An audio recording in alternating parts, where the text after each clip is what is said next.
today we're going to have a look at cleaning a slim tube with air. So you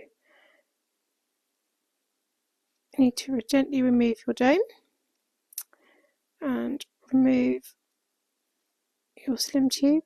They all have slightly different connections. This one happens to be a screw one on the top, and then some people use a puffer like so. You can blow through. You can get sort of various sprays like so, and there you have it, cleaning your slim tube with air. And then when you've finished, you just reverse the process, reattach your slim tube, just right around, replace your dome. There you are, good to go.